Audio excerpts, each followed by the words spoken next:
Hey everyone, this is Michael again, and welcome to my review of tonight's edition of Smackdown. And I thought tonight's show was okay. Wasn't perfect or great or anything, though, but it was just an okay show. So, but anyways, the show opened up with Renee Young. She was introducing Shinsuke Nakamura. She was gonna interview him, but Dolph Ziggler ends up coming out and interrupting the interview. Dolph, wants to play, wants to do the interview with Nakamura, but but Dolph is just asking Nakamura, the questions, and then Dolph just takes over the whole interview, and he starts referencing Shinsuke as Michael Jackson, and just talking all about that. He calls Nakamura an overrated freak. And then Shinsuke takes the mic and says to Dolph, what's his problem? And he just takes the mic back when Dolph is going to speak. And then Shinsuke speaks, to Dolph, and then Dolph just ends up kicking Nakamura, which Nakamura then gets back at Ziggler. He goes to try to take Ziggler out more, but then Ziggler retaliates out of the ring. Nothing to do with Nakamura. But anyways, it was a decent segment with Shinsuke and Dolph Ziggler. And the first match was AJ Styles versus Baron Corbin. This was a pretty good match. Really liked it. Just Styles and Corbin going at it. Good back and forth, between the both of them.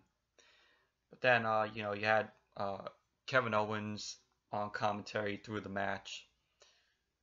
AJ Styles beat Baron Corbin.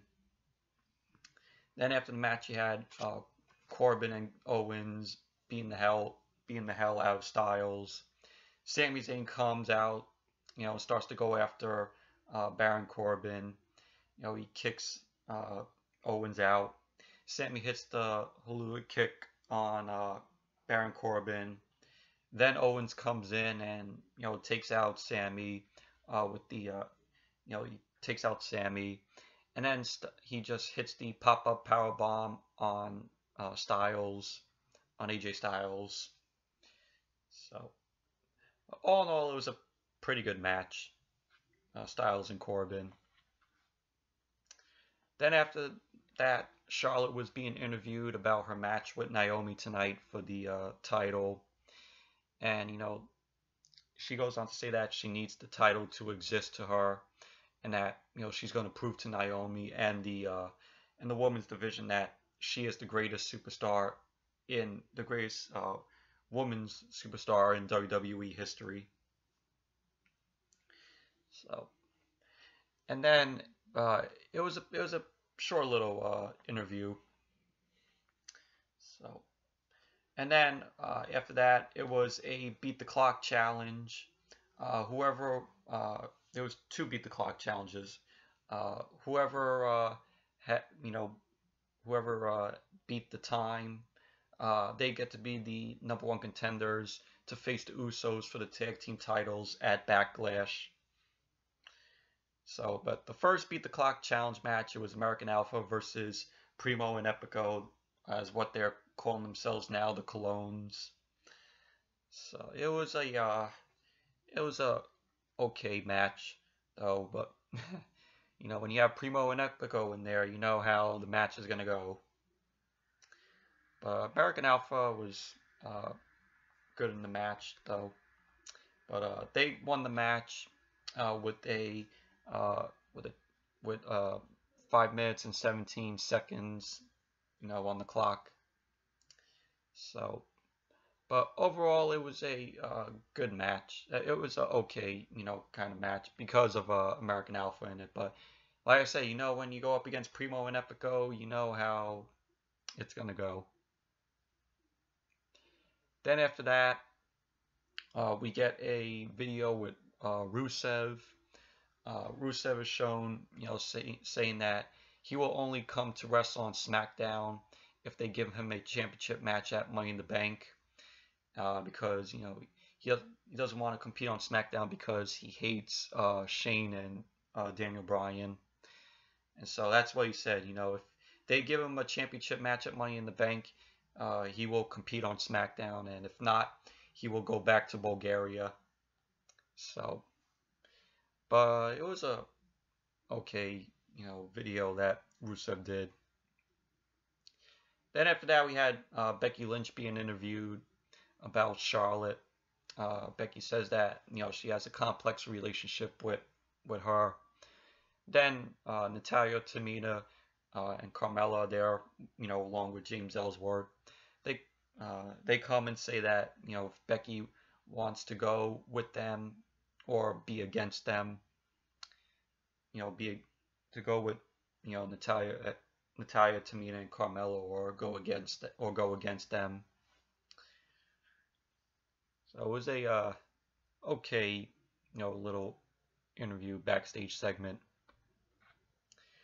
Then after that, we had Randy Orton versus Erick Rowan in a no disqualification match. This was a really good match. I really enjoyed it. Match flowed really good. A lot of back and forth action. You had just Orton just taking out Erick Rowan. There was kendo sticks going. You had Erick Rowan go through a table because Orton was hitting him with the kendo stick. And then you had Erick Rowan being thrown into a chair that was right underneath the turnbuckles. And then just you had Randy Orton just RKOing Erick Rowan to score the win. So it was a good match. Really enjoyed it. Then after the match, Orton says that he gets on the mic. He says that Sunday he's going to find out what a House of Horrors match is, and he says that Bray will be his internal hell in that match on Sunday. And then out comes Jobber Jinder Mahal, comes out saying that Orton is disrespecting him, saying that that Orton should fear Jinder, and he should be, and also Jinder says that Orton should be worried about him, taking the title from Orton, and he goes on to say that he has more, that Jinder goes on to say that he has more talent. He has more talent.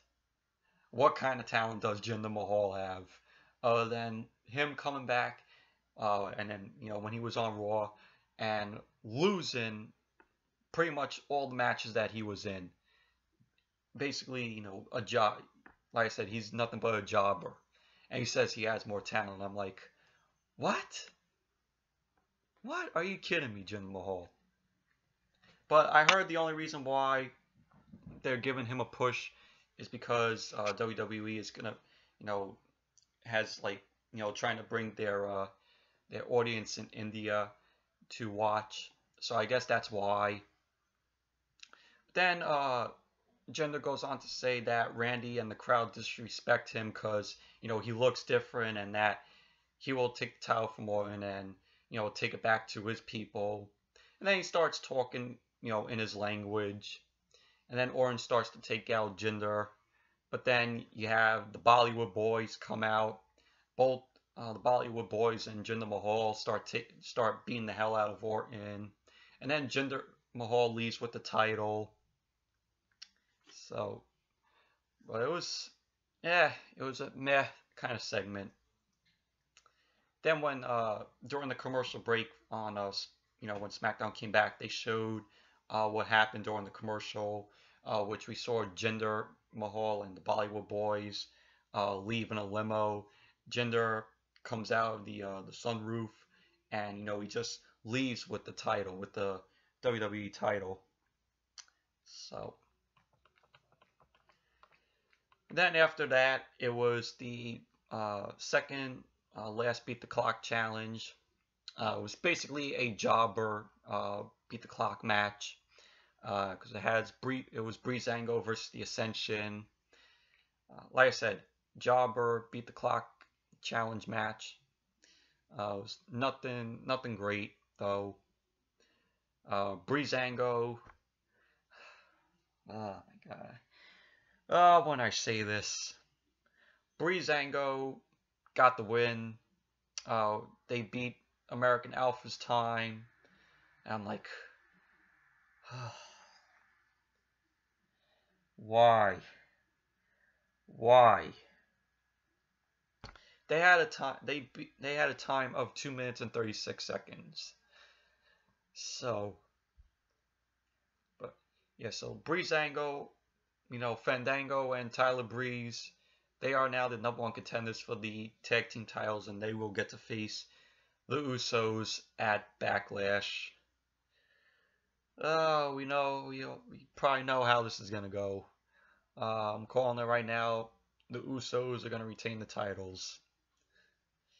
Breezango, we all know they're nothing but jobbers. So, but this match was nothing great. Oh, nothing special. Just I can't believe Breezango is both of them get a title shot.